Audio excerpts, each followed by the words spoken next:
अस्सलाम वालेकुम students. Last lecture में हमने 3.3 एक्सरसाइज की थी और उसके बाद अब हम एक्सरसाइज 3.4 करने के लिए जा रहे हैं। तो इससे पहले कुछ डेफिनेशंस थी जो लास्ट लेक्चर में हमने डिस्कस की, जिसमें सिमेट्रिक की डेफिनेशन थी कि सिमेट्रिक में हमारे पास हर वो मैट्रिक्स सिमेट्रिक होता है अगर आप उसका ट्रांसपोज लें और वो दोबारा उसी के इक्वल आ जाए तो वो सिमेट्रिक था। और अगर ट्रांसपोज लेने से वही मैट्रिक्स आ जाए लेकिन नेगेटिव साथ में कॉमन आ जाए तो वो स्क्यू सिमेट्रिक था। और फिर हमने हर्मिशन का हर्मिशन कॉम्प्लेक्स वैल्यू के लिए आप लोगों के पास था कि आप पहले उनको कॉन्जुगेट लें और उसके बाद ट्रांसपोज लें और दोबारा अगर वही मैट्रिक्स आ जाए तो वो हमारे पास हर्मिशन था। यानी कि अगर ए बार का ट्रांसपोज लें और दोबारा ए आ जाए तो वो हर्मिशन। लेकिन अगर आप लोग बार लेके ट्रांसपोज लेते हैं यानी कि कॉन्जुगेट लेने के बाद ट्रांसपोज लेते हैं और आंसर नेगेटिव ए आ जाता है तो फिर हम उसको स्क्यू हर्मिशन का नाम देते थे। अब इन्हीं चीज़ों को या इन्हीं डेफिनेशंस को हम यूज़ करेंगे यहाँ पर क्वेश्चंस को सॉल्व करने के लिए और इनवर्स के लिए रो और कॉलम ऑपरेशन को यूज़ करेंगे। तो हम देखते हैं फर्स्ट क्वेश्चन हमने प्रूव ये करना है कि ए प्लस बी जो है ना वो सिमेट्रिक है। तो याद रखिए ए प्लस बी सिमेट्रिक तब साबित कर सकेंगे जब हमारे पास पहले ए प्लस बी मैट्रिक्स होगा।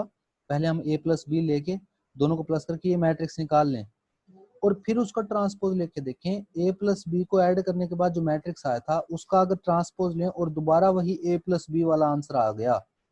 ट्रांसपोज का क्या मतलब था कि जो हमारे पास फर्स्ट रो थी उसको हमने फर्स्ट कॉलम बना दिया और जो सेकंड रो थी उसको हमने सेकंड कॉलम बना दिया और जो थर्ड रो थी उसको हमने थर्ड कॉलम बना दिया। लेकिन जो रो में था उसको कॉलम बनाते गए और आंसर कोई चेंज नहीं हुआ तो फिर हम उसको कहते हैं कि हमारे पास क्या है, सिमेट्रिक है। नेक्स्ट हमारे पास जो क्वेश्चन है एक है ए प्लस ए ट्रांसपोज को सिमेट्रिक प्रूव करना है। तो पहले आप ए मैट्रिक्स और इसका ट्रांसपोज दोनों को आपस में ऐड करें। ऐड करने के बाद उस सारे का ट्रांसपोज लेंगे तो फिर पता चलेगा कि सिमेट्रिक है। और इसी तरह ए माइनस ए ट्रांसपोज को स्क्यू सिमेट्रिक प्रूव करना है। तो ए में से ए के ट्रांसपोज को पहले माइनस करेंगे और जो आंसर आएगा ये आ गया ए माइनस ए ट्रांसपोज का आंसर। उसका ट्रांसपोज ओवरऑल का ट्रांसपोज लेके देखेंगे तो जब सारे का ट्रांसपोज लेंगे तो आंसर तो वही आ गया दोबारा, लेकिन जिनके साथ प्लस था उनके साथ माइनस आ गया, जिनके साथ माइनस था उनके साथ प्लस, यानी कि नेगेटिव कॉमन आ गया। तो वो हम उसको कहते हैं कि वो स्क्यू सिमेट्रिक है। उसके बाद क्वेश्चन नंबर 3 में उसने पूछ लिया है कि किसी भी जनरल मैट्रिक्स के लिए हमने शो करना है कि A plus A transpose symmetric होता है और A minus A transpose skew symmetric होता है। तो A plus A transpose symmetric होता है वो कैसे प्रूव करेंगे? आप ए प्लस ए ट्रांसपोज सारे का ट्रांसपोज ले लें दोबारा से तो ए का ट्रांसपोज आ जाएगा और ए ट्रांसपोज का ट्रांसपोज। और याद रखिएगा किसी भी मैट्रिक्स का ट्रांसपोज लेके दोबारा ट्रांसपोज ले लें तो दोबारा ए के इक्वल आ जाता है। तो ये ए प्लस ए ट्रांसपोज दोबारा से बन गया। तो इसका मतलब ए प्लस ए ट्रांसपोज हर तरह के मैट्रिक्स के लिए क्या होता है, सिमेट्रिक होता है। फिर ए माइनस ए ट्रांसपोज क्यों सिमेट्रिक प्रूव करना था? तो ए माइनस ए ट्रांसपोज का सारे का ट्रांसपोज लेके देखते हैं तो वो आ जाएगा A transpose minus A transpose का दोबारा ट्रांसपोज लेंगे तो वो दोबारा ए आ जाएगा। तो ए ट्रांसपोज माइनस ए, तो इसमें से जब आप लोग नेगेटिव कॉमन लेंगे तो ये दोबारा ए माइनस ए ट्रांसपोज बन गया। इसका मतलब नेगेटिव कॉमन आया तो ये स्क्यू सिमेट्रिक है। इफ ये इंपॉर्टेंट क्वेश्चन, शॉर्ट क्वेश्चन के वाले से, if the matrix A and B are symmetric, symmetric का मतलब है ए ट्रांसपोज ए के बराबर और बी ट्रांसपोज बी के बराबर और A B is equal to B A. और ये भी बात हमें दी गई है, मतलब तीन चीजें दे दी कि A B symmetric, B symmetric और A B is equal to B A. तो हमने प्रूव करना है कि ए बी सिमेट्रिक है। तो ए बी सिमेट्रिक तब होगा जब मैं ए बी के ट्रांसपोज को ए बी के बराबर प्रूव कर दूं। तो ए बी का ट्रांसपोज इन जनरल किसके बराबर होता है? फार्मूला दो मैट्रिसेस के प्रोडक्ट का ट्रांसपोज का फार्मूला ये होता है कि बाद वाले का ट्रांसपोज फिर पहले वाले का ट्रांसपोज। अब बी का ट्रांसपोज बी के इक्वल है और ए का ट्रांसपोज ए के इक्वल है क्योंकि ए और बी दोनों ही हमारे पास क्या है, सिमेट्रिक है। अच्छा, ये इसकी बी ट्रांसपोज की जगह बी आ गया, ए ट्रांसपोज की जगह बी आ गया। और साथ एक और चीज हमें दी है कि बी और ए बी भी इक्वल है तो बी ए की जगह पे ए बी लिख दें। इसका मतलब ए बी का ट्रांसपोज ए बी के बराबर आ गया तो इसका मतलब ए बी क्या है हमारे पास, सिमेट्रिक है। show that A transpose and A transpose A are symmetric for any matrix of order 2 by 3। तो कोई भी जनरल मैट्रिक्स ले लें A1 1 1 2 1 3, आपने इसका ट्रांसपोज लेना है, दोनों को आपस में मल्टीप्लाई करना है और फिर इस सारे का ट्रांसपोज लेकर देखना है। आंसर आपके पास अगर वही आ गया तो इसका मतलब वो सिमेट्रिक होगा। तो ये ए ट्रांसपोज को पहले रख के और बाद में रख के दोनों तरीकों से आप लोगों ने सिंप्लीफाई करना है। ए मैट्रिक्स दिया हुआ है, हमने प्रूव ये करना है कि ए प्लस ए बार का ट्रांसपोज इज हर्मिशियन। तो पहले तो आप ए का बार लेंगे और फिर उसका ट्रांसपोज लेंगे और ए के साथ उसको क्या करेंगे, ऐड करेंगे, तो ये मैट्रिक्स आ गया। अब इसको हर्मिशियन प्रूव करने के लिए जो आंसर आया हुआ ना ए प्लस ए बार के ट्रांसपोज का, यानी कि इस सारे का पहले हमने आंसर निकाल लिया है, इस सारे का जो कि ये आया है। अब आपने पहले इसका बार लेना है सारे का और फिर उसका लेना है ट्रांसपोज। तो अगर बार लेने के बाद ट्रांसपोज लें और दोबारा वो वही आंसर आ जाए जो वो ओरिजिनल मैट्रिक्स था, तो हम कह सकेंगे कि हमारे पास क्या है, हर्मिशियन मैट्रिक्स है। और अगर वही मैट्रिक्स आ रहा है लेकिन नेगेटिव साइन के साथ आ जाता है तो फिर हम स्क्यू हर्मिशियन कहते हैं।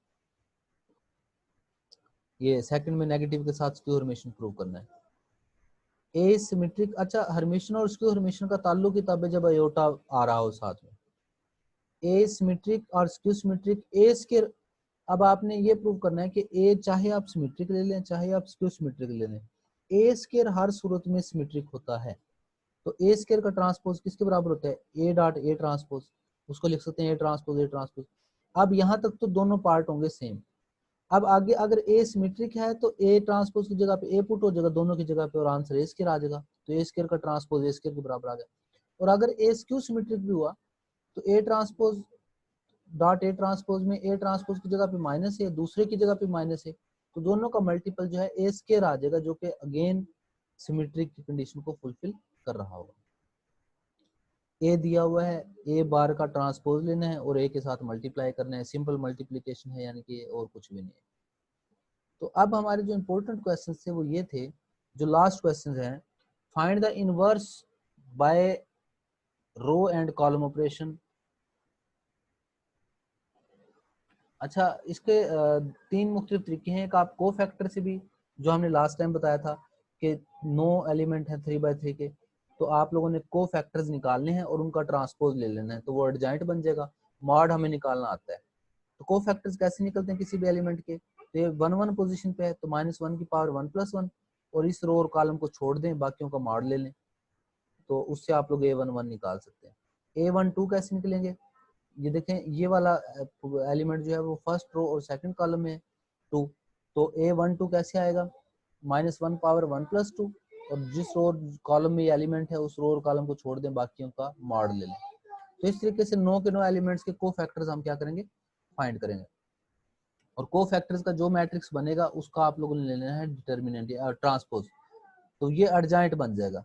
अच्छा एडजॉइंट जब आप लोगों के पास आ जाए तो डिटर्मिनेंट भी फाइंड आउट कर सकते हैं। डिटर्मिनेंट तो मॉड है, मॉड आप लोग इजीली फाइंड आउट कर सकते हैं।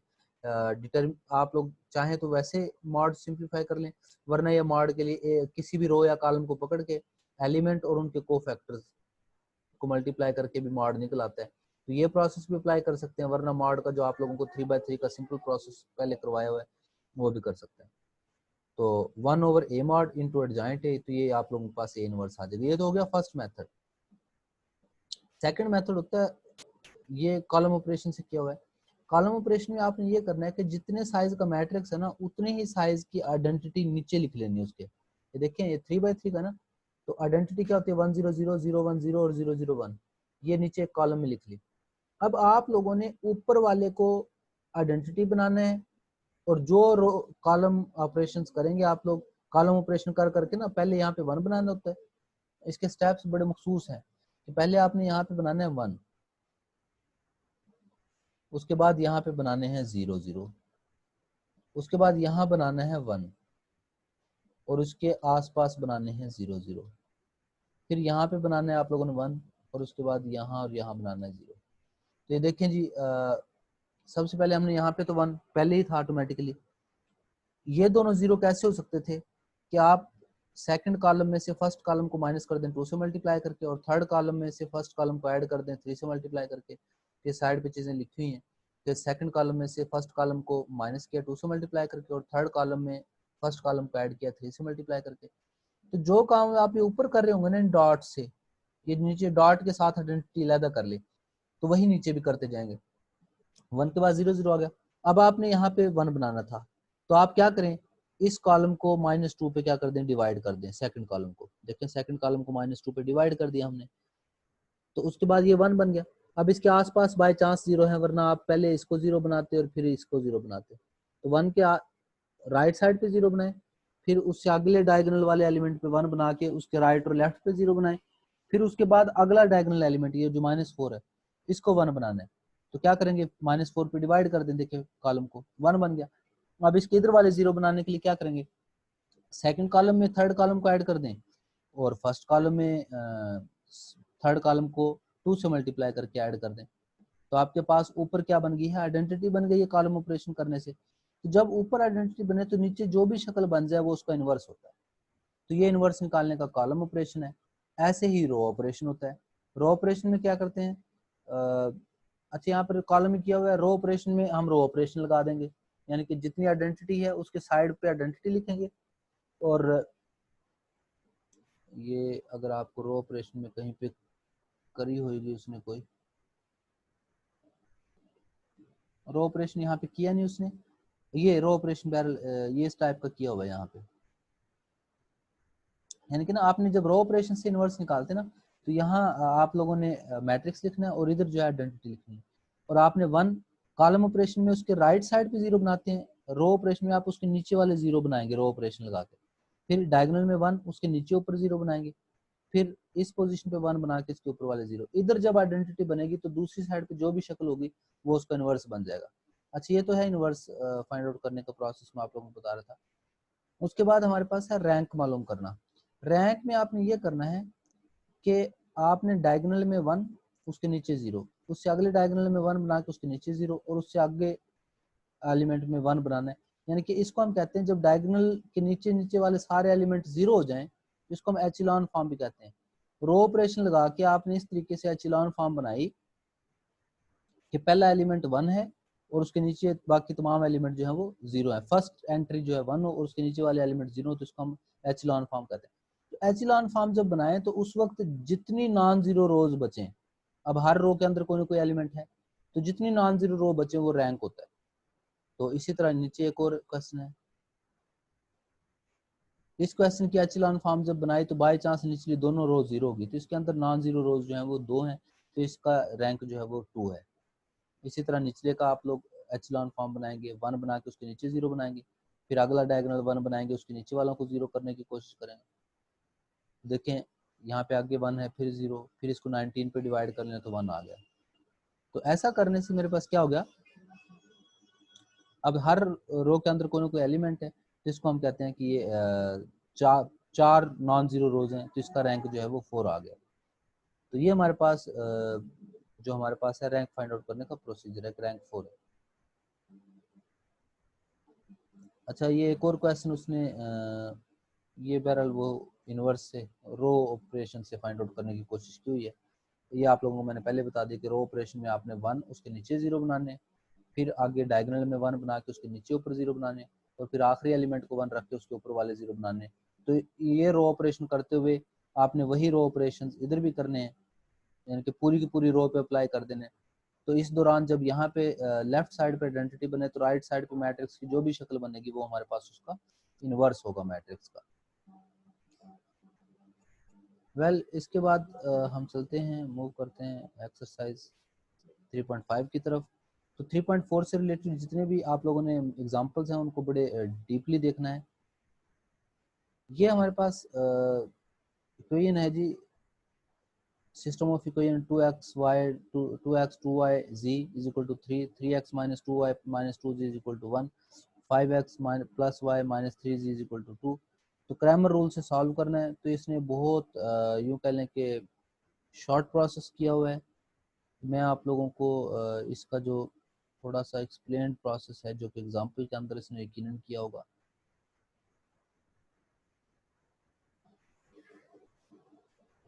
वहाँ से आप लोगों को थोड़ा सा बता देता हूँ इसके एग्जाम्पल में जो इसने किया होगा।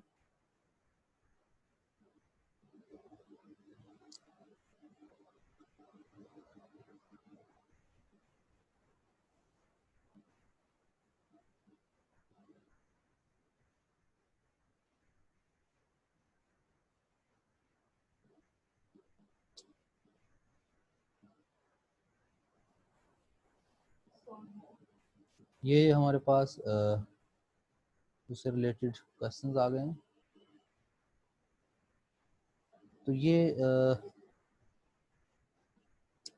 अच्छा, मैं कॉलम ऑपरेशन के अलावा एक रो ऑपरेशन आप लोगों को बता रहा था कि रो ऑपरेशन ये होता है कि आप लोगों ने मैट्रिक्स लिख के इसके राइट साइड पे आइडेंटिटी लिख लेनी है, ठीक है, और उसके बाद वही ऑपरेशंस तमाम के तमाम आप लोगों ने जो अप्लाई करने हैं, देखिए फर्स्ट और सेकंड रो को, तो इनको इनके ऊपर भी पूरी की पूरी रो के ऊपर ये ऑपरेशंस अप्लाई करते जाएंगे। जब इधर आप लोगों के पास आइडेंटिटी बनेगी तो दूसरी साइड पे जो भी चीज़ बनेगी वो उस मैट्रिक्स का क्या बन जाएगा, इनवर्स बन जाएगा। अच्छा, ये तो उसकी एग्जांपल्स हो गई। हम बात कर रहे हैं सिस्टम ऑफ लीनियर इक्वेशंस की। तो इसके अंदर एचेलॉन फॉर्म जो आप लोग बेसिकली हम पहले क्रैमर्स रूल करना चाह रहे हैं, तो क्रैमर्स रूल से रिलेटेड हम एग्जांपल देख लेते हैं।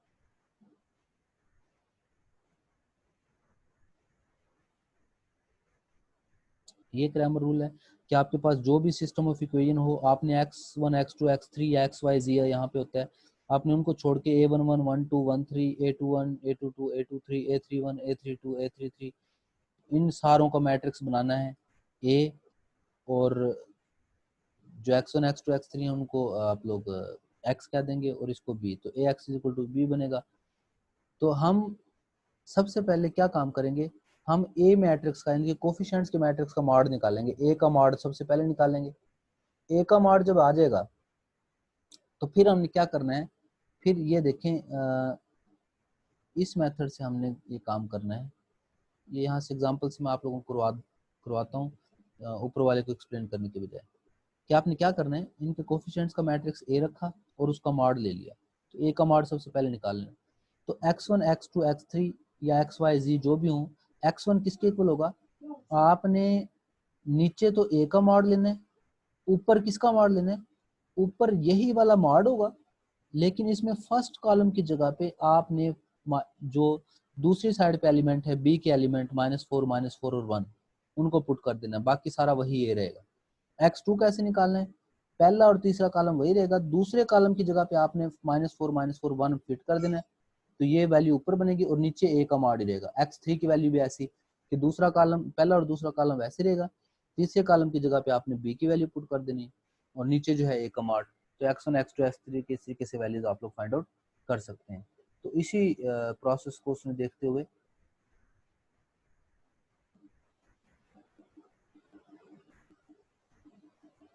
ये वाले क्वेश्चंस किए हैं कि देखें यहाँ से 2 2 1 ये फर्स्ट रो बन गई।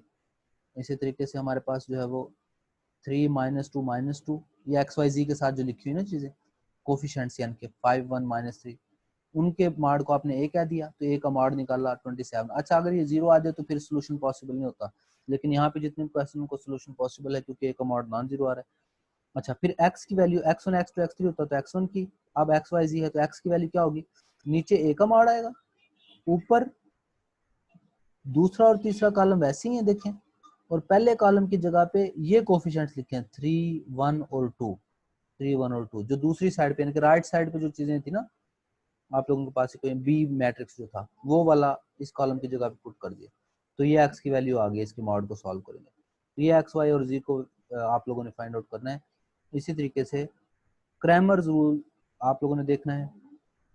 जो सेकंड क्वेश्चन था वो सिंपल है, उसमें अब ये नहीं बताया कि आपने कौन सा प्रोसेस यूज करना है, तो उसमें हम क्या करेंगे, उसमें सादा सा वही तरीका इस्तेमाल किया कि ए का मॉड निकाल लेंगे।